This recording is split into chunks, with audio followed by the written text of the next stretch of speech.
Welcome back to the Formed Book Club. And here we are. Let's see where there we go.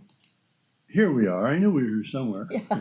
Takes me a while to figure these things out. Today is actually the feast, the solemnity of the Immaculate Conception of Blessed Virgin Mary. As a result, here at Ignatius Press, we had Mass, a nice, wonderful meal, kind of prepared by Vivian, and several glasses, at least I did, of my wine. So I'm a little more mellow than I might ordinarily be. Well, let's talk about the future here. We've been spending a lot of time on this book by Cardinal Sarah, The Day is Now Far Spent. When I first read this in the French, because my French is okay, but I can't get everything, I thought, well, gee, it's kind of a long book. Couldn't it be shorter? But now that we're going through it, I mean, this book is really full of real insight, analysis of the presence of the state of the church and the world and Europe and the third world. And he has so much to say that I'm for continuing what we're doing, which is basically we'll take a little bit at a time. We're not sure we'll get finished. But I mean, Joseph, we still have a plan for the next book, right? Yes. So basically, I hope that that everybody that joining us in the book club are happy for us to be spending time with Cardinal Sarah. You're quite correct. It's such a marvelous book that we didn't really see the point of rushing it. So we're not going to give a specific date for when we'll finish this, but we did want to announce that the next book will be Rethinking Mary by Edward Sri, Ted Sri. So perhaps people that want to continue joining us in the conversation could be thinking about getting a hold of that book as soon as they like, maybe requesting it as a Christmas gift.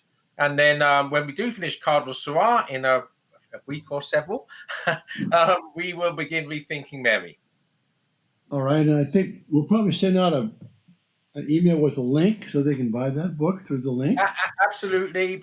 So the people should expect to receive that soon with all the details they need on the email. But we just announced it now. All right, and then you can always go to ignatius.com and get it, but we'll make it even more convenient with a link. As you can tell, I'm getting over a cold. It's supposed to be at a great disadvantage with Vivian and Joseph, but I'm going to try and hold my own as best I can this week. We'll take advantage, Father. All right. So this book has 4 parts in it. Spiritual and religious collapse, we've discussed that, part 1. Part 2 is man belittled, hatred of man, hatred of life. We are now on that chapter 5 in part 2, which is hatred of man. Part 3 is the fall of truth, moral decadence, and bad political habits, which we'll get to later. And then finally, beautifully, part 4 is rediscovering hope, the practice of the Christian virtues. So we're still in part 2, hatred of man, and I apologize. I keep underlining these things, and the passages get longer and longer. We do not want to make this a public reading of the whole book, but I do think we have to cover these very wonderful insights that Cardinal Sarah has. So I have something on page 162. Can anyone trump me or advance me on that? I have 162, but I'll age before beauty, Father. You can go first. Well, mine begins at the paragraph that says some international organizations. Is yours before that? It's the same. You just go ahead. You've stolen my passage. You go ahead. I'll tell you what. I mean, because of my vocal disability here, why don't you read it?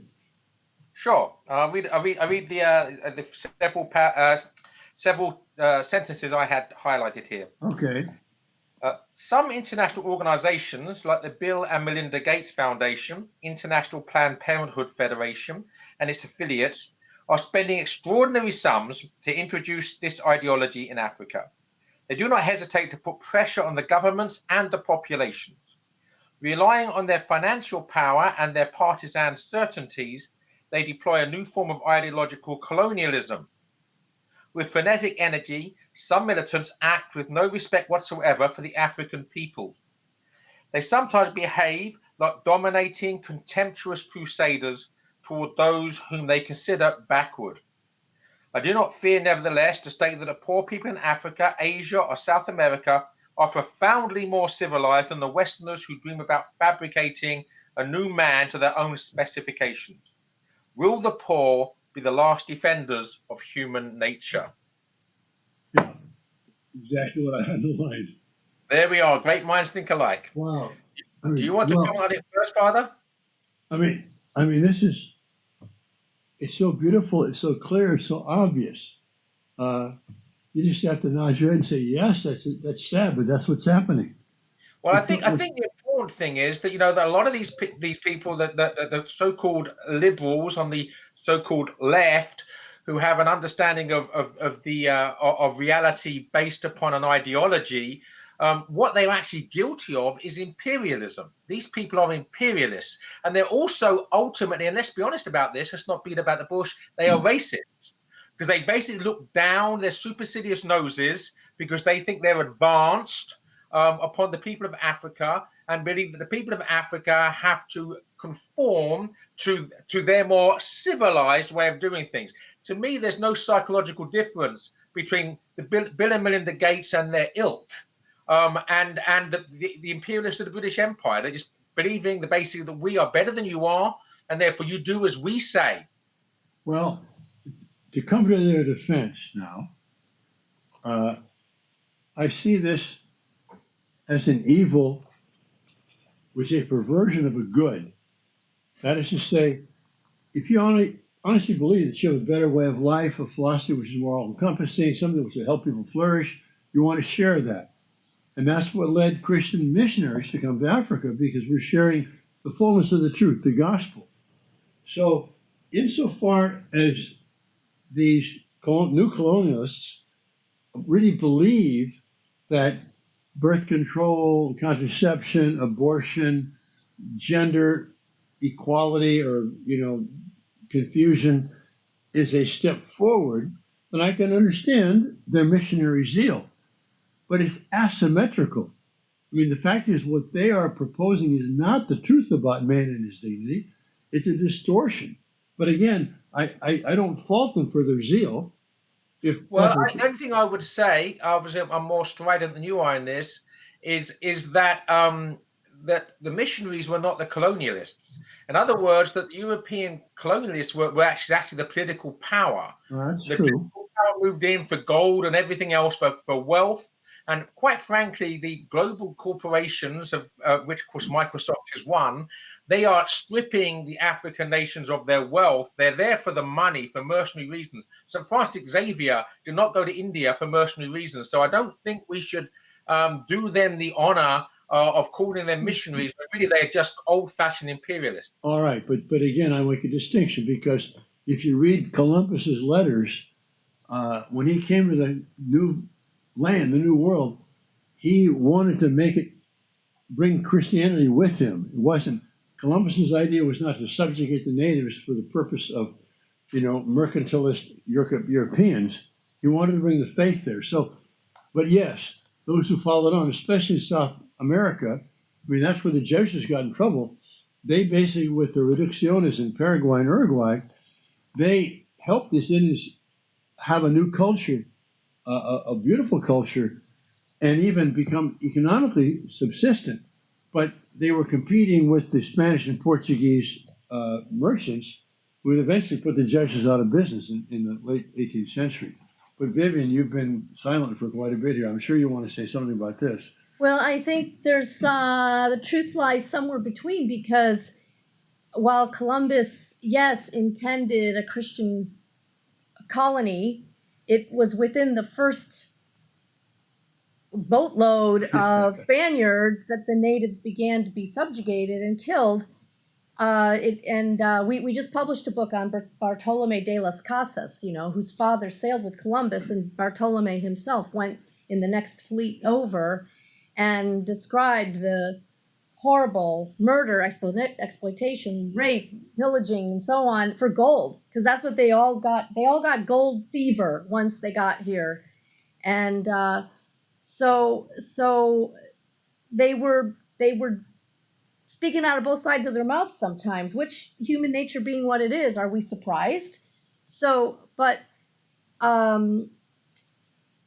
And some of the people who are colonizing Africa now with this agenda, some of them are in fact just radical ideologues with this idea they want to spread, and they're not actually the ones getting the cobalt and the gold and the silver and whatever else there is, the uranium and whatever else there is to get out of Africa. But there's no question that the outcome for these people is subjugation, is racist eugenics, right? Killing off these people, these other races, and it's a ghastly business. You know, he brings it up again on page 181. No, I'm sorry, 187. He brings it up again on 187, these international institutions working to spread a culture of death. And again, you know, they're not waking up in the morning and say, how can I spread more death into the world? I mean, but the outcome is that's exactly what they're doing. And what it was, Vivian, I also highlighted that exact same passage there. So obviously we're on the same page. yeah. Literally. Yeah. And it's so he uses these words: unbridled use of economic power to destroy the weak and the defenseless. Yeah. But isn't this what fallen man has always done? Fallen man with power rolls over the weak, and so the church has got to be the one to stand up for the little guy, to stand up for the dignity of the human person, no matter how poor or weak. Yes, and look what we're doing. We're discussing a book by a poor, uneducated African boy who, because of the missionaries, Right. who were French, you know, became Catholic, took on a culture which was richer than their good culture, and now he's able to respond critically to what's wrong with this imposition of a culture when it's only a materialistic culture and an anti-life culture. But without the culture that we helped him to get, Yeah. because we're the church and we didn't do it, but our forebears did, Right. he couldn't make this criticism. Now, he's from French-speaking Africa. As you probably know, most of Africa is divided into French-speaking or German-speaking. There's a few English-speaking in South Africa. There's some Portuguese-speaking, Anglo, and so the largest part of Africa, which, by the way, has 51 bishops' conferences. You want to know where the future of the church is? We've got one in the U.S. They've got 51 bishops' conferences. But he's from the French-speaking Africa. From English-speaking Africa, we have Cardinal Sarah, of course, great hero of the faith. But there is, what's her name? She wrote a book for us called Target Africa, the New Colonialism. Uju. Uju. Well, That's her nickname. We call her Uju because it's Uju, blah, blah, blah, blah, blah. Yeah. Sorry about that, Yeah, folks. sorry, I can't Uju. remember how to She's pronounce great. her name. But Look for it, though, Target Africa, because what she does in that book, Joseph, she has all the documentation proving that these assertions of the cardinal are true. She's got the whole, what they spend it on, these programs. She's tracked it all down. It's very... Of course, is for all of the... again, I don't like using the word left because the whole left-right dichotomy is problematic, but the whole sort of liberal so-called left that in theory stand up for the poor. I mean, in fact, just plutocratic imperialists who are imposing their ideology on the poor, and it's the church that's called really to defend the poor against this new globalism. That's right. right. You know, By the way, he's trying to say poor. He's trying to say poor, but he's not getting it. Oh, I like the way you say it, Joseph. Well, mentioning the cardinal's own background and also speaking for the church is a very powerful combination. And on page 180, he gives this beautiful witness to what the Christian witness really is. He says, confronted with this temptation to omnipotence, meaning man in his ego, his greed, his lust for power, we're trying to impose either a better world because we're ideologically zealous, or we're just trying to grab everything for ourselves. Either way, you're going to do harm. And he says, confronted with this temptation, I wish to proclaim my love and my infinite respect for weakness.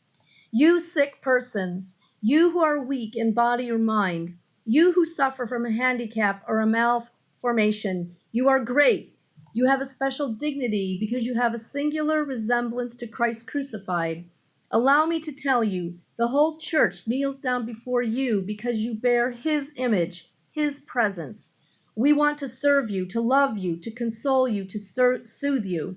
We want to learn from you. You preach to us the gospel of suffering. You are a treasure. I don't know of any other ideology, organization on the face of this earth in the history of mankind that loves the weak the way Christianity is supposed to. Vivian, two things. First of all, again, I have that passage highlighted, so we're clearly again on the same page. But one thing I would like to say about this, and Father Fessio will know this because we were neighbors for a while in Florida, that we're blessed to have a son with Down syndrome and autism. And someone said to me once that most of us are here to learn, but some of us are here to teach, and children with Down syndrome are here to teach. No, so that's what we're turning our back on, the teachers, and this whole idea here of the weak imaging the suffering Christ on the cross and the lessons we need to learn from that is something the modern world, and basically it's systematic extermination of children with Down syndrome. Yes. Well, in the womb. And you accepted a Down syndrome child, Joseph, Leo.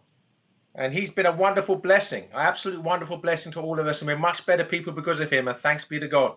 He's also the happiest member of our family. That's great. So over and over again, we see the cardinal, what he's doing, he knows what the root problem is, and we've talked about it many times before. It's the temptation to make ourselves into gods. The idea that we could somehow transcend human limitations through our own power, our own technology, progress, the whole 9 yards. And that is the temptation. It was the temptation to Adam and Eve to make themselves into gods. And he's just pointing out, here it is in our own times being manifested in all these new ways. But it's the same thing all over again. Man grasping at divinization by his own power. And who gets crushed in the process of this? Yeah, yes, exactly. And Solzhenitsyn said once that the battle between good and evil takes place in the heart of every man.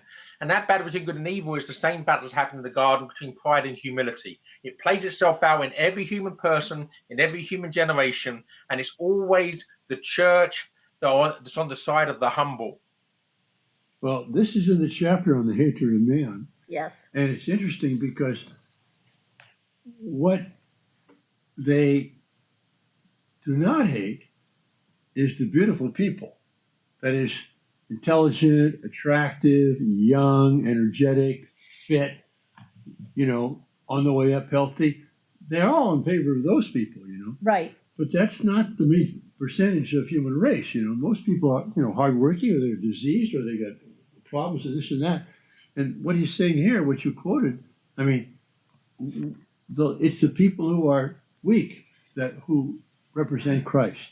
Well, and they really represent the truth of mankind. I mean, let's face it, you can only stay young, beautiful, fit, healthy, tan for so long. Well, I don't know. I've done it for a pretty long time. Well, but the day is coming. We don't know when, hopefully not for a long while yet.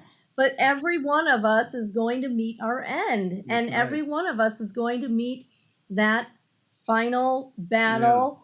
Yeah. The irony is as well, though, Vivian, is that these people that are basically, they're master race people, it's all about fit, healthy, beautiful, and the rest can basically be genetically manipulated out of existence. But these people will also become old and weak, unless we're like Father, of course, who never gets old. But the rest of us, all going to get old and weak. That's right. So these people really are actually digging their own grave, because they're actually building a culture which will despise them when they actually no longer strengthen the people they have now. Well, That's right. I think about that too in terms of contraception and abortion. And I remember years ago when I was at the hospital with Father Frank Felice, who had 6 children, and these other patients were dying, and he was dying, but he had around him children and grandchildren to support him and help him. These other patients who decided not to have any children, now some people want to and can't, but there's a lot of people who can and don't want to. I mean, they were abandoned. They were alone. There was no one to call upon, no one to help them. It was very, very sad to see these people in the hospital dying with no one to visit them. My father's deathbed, and we were around my father on his deathbed, but there were people in that same hospital ward back in England who were dying, who were alone, who were screaming out in despair, and no one was listening and no one cared. And and I don't want to sit in judgment, I don't think about their lives, but the point is, for whatever reason, when they meet their moment of being in extremis, there's no one there to love them. And one has to suspect in many cases because they did not actually love throughout their lives. Right, that woman who used to be the editor of Cosmopolitan magazine. Oh, yes. Why can't I think of her name now? And spent her entire professional career promoting free love, adultery, contraception, abortion on the pages of her magazine. Never had children herself, and in her old age wrote a letter to the daughter I never had. I mean, it was harrowing and pathetic all at the same time. And so sooner or later, the truth comes home to roost. Yes, of course. Let's move on. I have one on page 170 here. 167. Did I do that? Oh, no, 167. Does anybody have that underlined? Probably. I've got underlines and doodads all over the place. I have, let's have a look. I've got 167 also. Just want to see whether we're on the same page in other senses, same passage. Three lines down. Are you start there? No, we're different. Off you go. Okay. This has to do with people with same-sex attraction. He says the first form of charity that we owe to them is the truth. No one expects an indulgent word from the church. Well, actually, I think some of them do expect it, but he doesn't. Let's make sure they're disappointed. A partnership between two persons of the same sex will never be a marriage. Shocking. There is no judgment of persons in this statement. They may show affection and generosity, but they will never be able to claim to experience the distinctive element of conjugal love, which is the mutual gift of the spouse's bodies in fruitful love. The mutual gift of the spouse's bodies in fruitful love. It can't happen. Skipping down. I think that the first victims of the LGBT ideology are the persons who experience homosexual orientation. They are led by its militants to reduce their whole identity to their sexual behavior. Thus, it is politically correct to speak about the, quote, gay community, unquote, as though they were a separate class of people with a common culture, a particular way of dressing and speaking, neighborhoods set aside in the cities, and even their own stores and restaurants. Sounds like San Francisco. They're described as if they're an ethnic community. I beg Catholics who are tempted by homosexuality not to let themselves be shut away in this prison of LGBT ideology. You're a child of God by baptism. Your place is in the church like all Christians. And if sometimes the spiritual combat becomes too hard, fraternal charity will support you. I mean, there it is. That's it. Right. Yeah. Well, I actually highlight the next passage, which we don't necessarily need to read, but that's where he talks about the churchmen, the members of the church, particularly the hierarchy, deliberately entertain ambiguities about homosexual behavior by saying, so he says that all sexual rights are equal. And he says, I tell them that they are doing the work of the Prince of Lies, and that they lack charity towards the persons involved. This is a man who doesn't beat about the bush, all right? And that's what I love about him. We're talking about things here that, up until a generation or two ago, everybody knew that marriage between a man and woman and it should be open to life. I mean, everybody knew that. And now, because of the zeitgeist, the spirit of the age, we we sort of have it embraced, not us, but many people have embraced sort of a completely different idea of things. And we do need members of the hierarchy with courage to actually tell it out how it is, and to say that those that are teaching something which has been inimical, not just to the teaching of the church, but to the whole of the natural law understanding of reality, right up till a generation or two ago, that they need to be called out, and called out in a way that you are actually doing the work of the Prince of Lies. And I think our role here is to help spread the word that he has spoken. And as someone who can't be accused of being,